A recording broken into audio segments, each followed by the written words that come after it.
Ann O'Leary is Chief of Staff to Governor Gavin Newsom. Earlier in her career, she served as a Senior Policy Advisor in the Bill Clinton administration and as Legislative Director to Senator Hillary Clinton.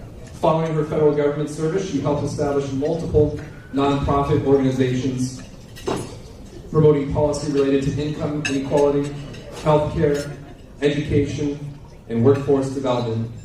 And she is going to be able to speak to us for a bit this afternoon. So will you please give a warm welcome to Chief of Staff Ann O'Leary.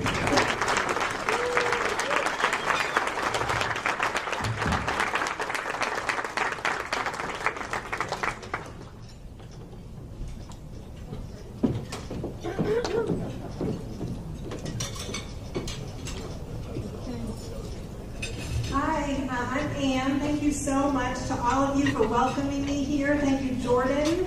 I am a great friend, Shiro Rachwad, who is at the National Arc, who recommended me to Jordan, and so I'm just delighted to be here with all of you. I want to start by saying something really important about where I stand. I want to be really clear that I stand with Dolores Huerta, that I believe disability rights are civil rights, and we all must get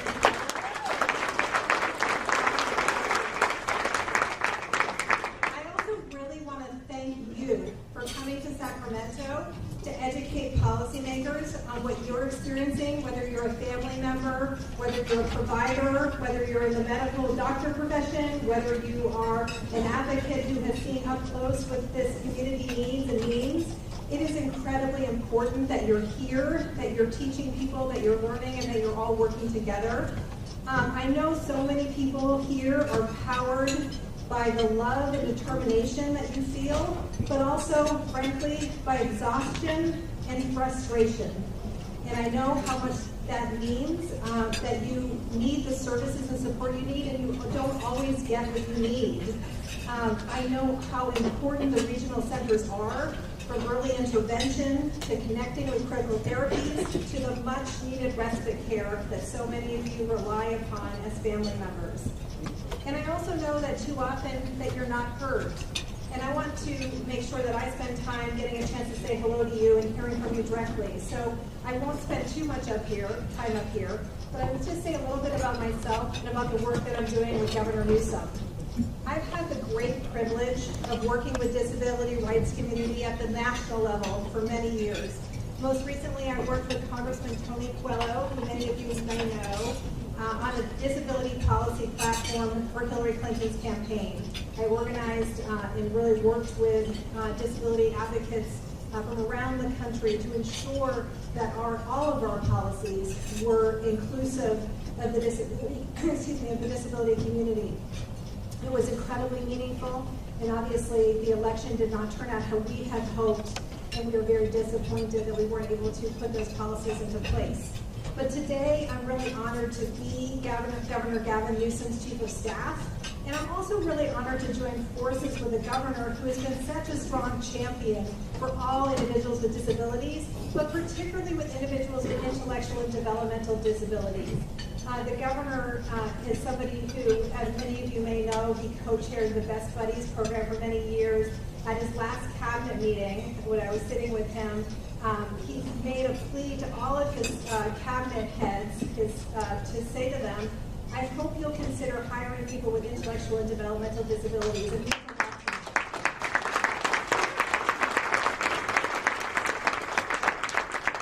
but the governor knows that supporting you and your families requires not only important personal commitments, like hiring and inclusion, but it also includes real budgetary and policy commitments to address the serious investments we need. It's so critical and really actually quite remarkable that the governor gets to do this in the context of the commitment that was made in 1969 when California's Lanterman Act was passed. What a privilege and a responsibility we have here in California to work in the only state that is a statutory entitlement to provide services and supports for individuals with developmental disabilities. It's not a responsibility we take lightly. It's a very serious responsibility, and we hold it and we honor it, and we know that we have work to do to uphold it.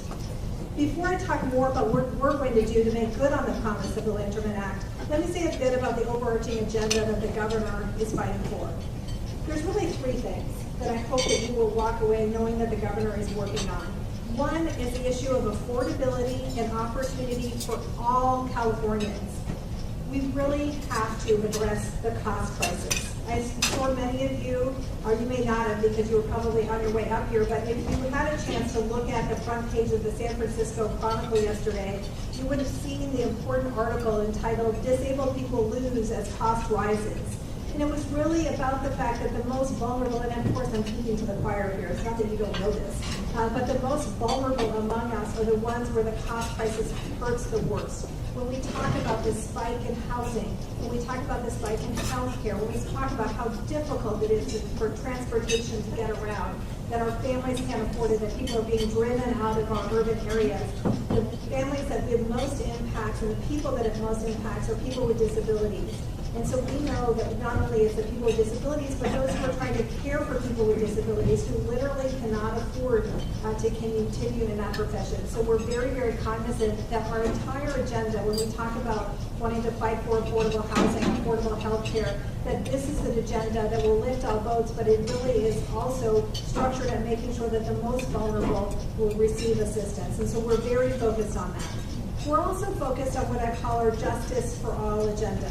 Some of you may have seen just last week that the governor issued a death penalty moratorium. And I know that, thank you. I know that the death penalty is a controversial issue, but I also know, and as all of you do, that in 2002, the U.S. Supreme Court made clear that executions of individuals with intellectual disabilities is unconstitutional.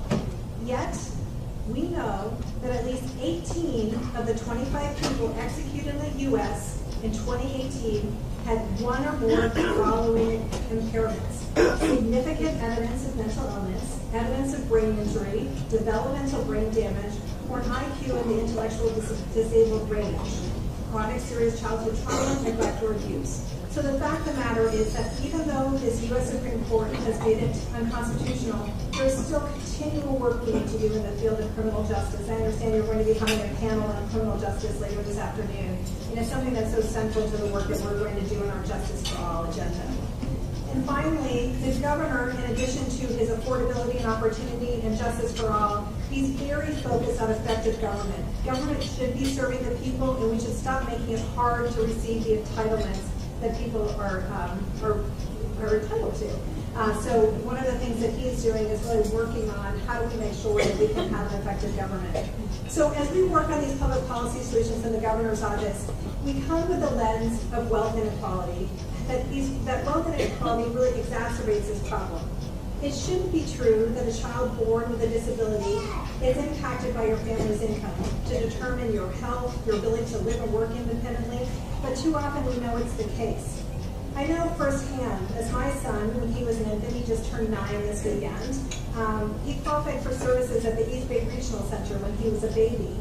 But we were able to supplement those services with out-of-pocket expenditures to provide additional services he needed on occupational therapy and other services. And I just feel what a responsibility we have to ensure that every child, no matter their income, receives full services at our regional center so that they can thrive and really be able to do well. And it should not be the wealthy who can afford out-of-pocket expenditures who only get those services.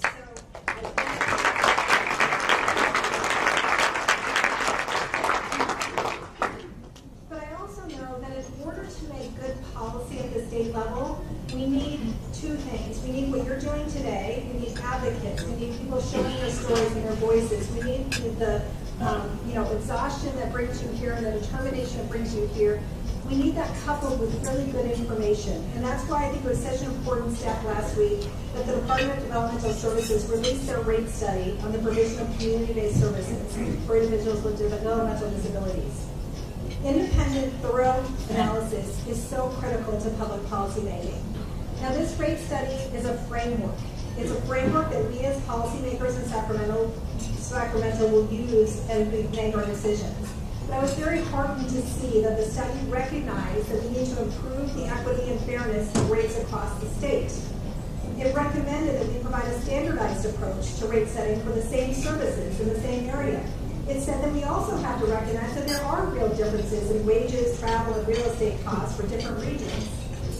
That we base rates on market-based cost data, and that the rate setting is so detailed and transparent. These are so important and critical. I was very pleased to be able to read that report last night and to understand how that framework can guide us. Now, this cost crisis in California and the fixes to ensure fair rates, it's not going to happen overnight. But I will commit to you here, and I know the governor's committed, that we'll work in partnership with you to make sure to continue to make these critical investments to support you and your families and all of the providers among you. We are all one California, and we have to lift each other up, we have to work in partnership with each other, and we have to hold each other so that we can be a California that's based on our values, that we all are have a place to be here in our state. So I really want to thank you. I'm very happy to meet all of you. I'm happy to take any questions you may have. But mostly I want to say thank you for being here. It's a real honor to speak with you. Thanks.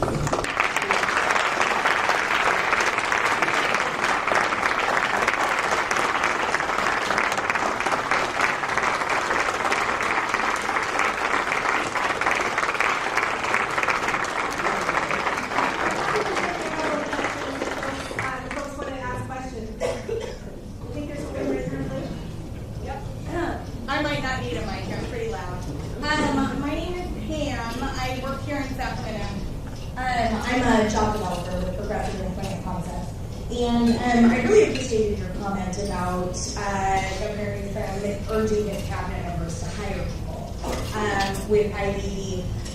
My question for you is what specifically is the governor's office doing, or how is he working with the disability community or helping the department better on recruiting people with IDD for state service? How can we help the state overcome these barriers that are put in place? People with IDD tend to, their biggest barrier is the multi-panel interview process, right? Which typically is not really showcasing the skills necessary to do the job. So how can we help you?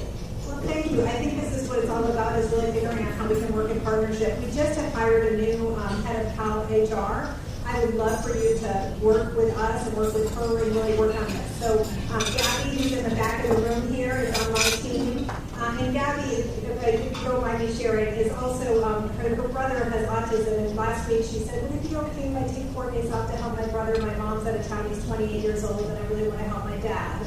And of course she did. And I think it's me, I say that because I think having a staff in which people have lived experiences are so critical. But we also need to have these partnerships to make this real. So I'd love for you to follow up with Gabby and make sure that we get you in to meet with Cal HR, and we can really see how we can do that.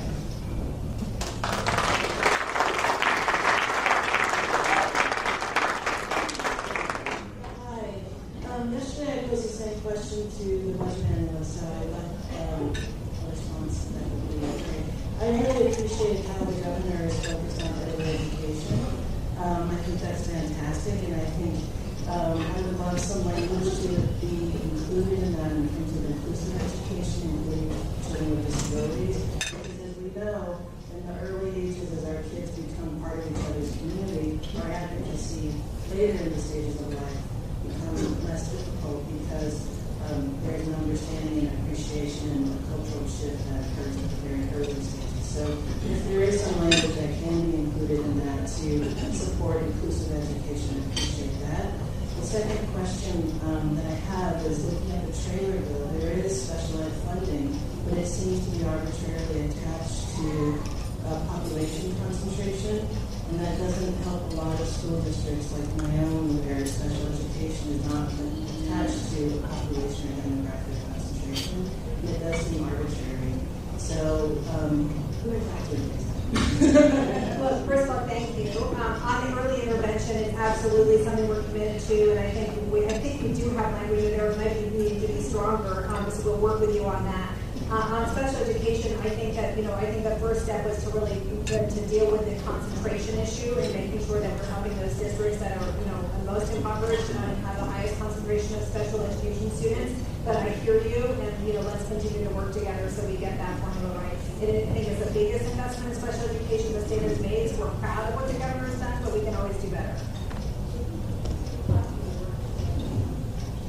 You can follow up with Gabby. We'll get you the right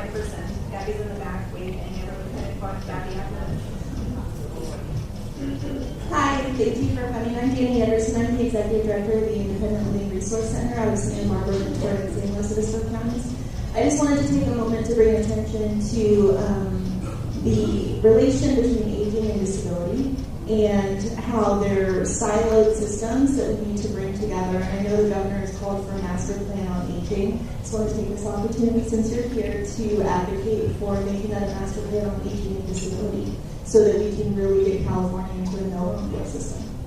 Thank you so much. It is so critical. I mean, I think when the governor gave his State of the State speech and talked about the master plan on aging, he acknowledged and recognized that aging, knows no bounds in terms of income, or whether you're a person who has no family members, whether you're a person with disability. We certainly should add to that, and we certainly should make it a priority and central to how we're thinking about that. So thank you for raising it.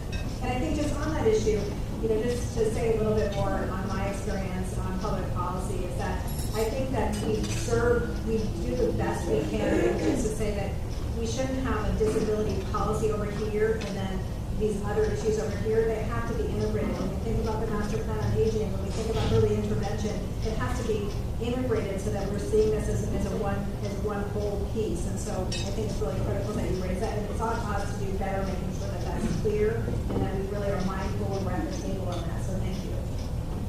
A couple more. Thank you very much. Yeah. So, Ann, I really appreciate all the governor as far as coming forward and supporting employment.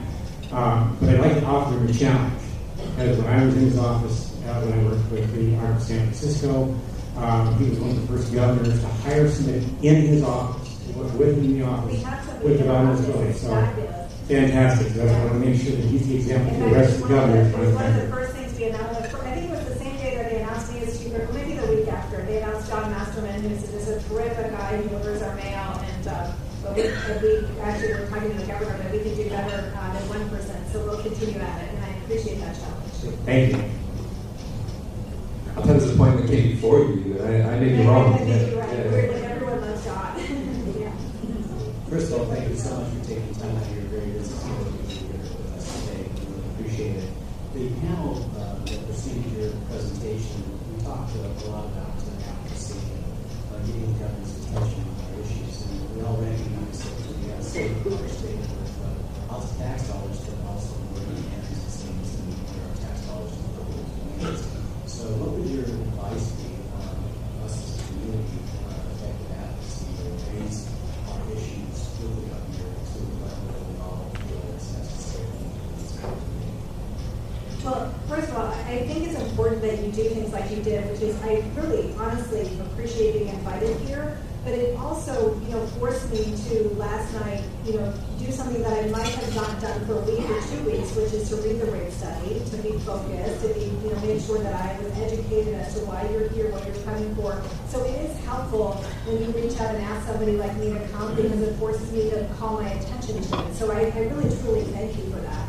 But I also think it's important, as I said, that you not only make sure you get in touch with the governor's office, but all of you are from different parts of the state. And I think it's so critical that you do visit your state legislators, that you do make sure that you're marrying the rate study policy with what your lived experiences are. So to the extent that you can do that either by showing up in person, I was joking about the Twitter before, but Twitter is really powerful. I mean, people are following it. And so, find your way on social media and get your stories out there because they are so compelling. So I think, all of those tools will help.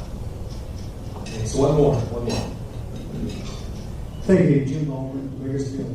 Thank you so much for coming today. I don't know if we've ever had somebody as high as you in the governor's office to come to our conference, so it's really great. I'm glad to be the first. I hope It's I'm not great last. having you here.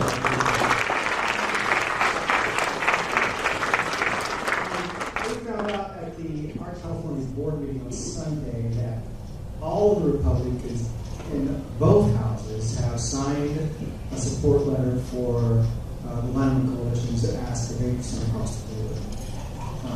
Is there somebody in leadership that can do the same thing with the Democrats in both houses? So, you mean in terms of your coalition support?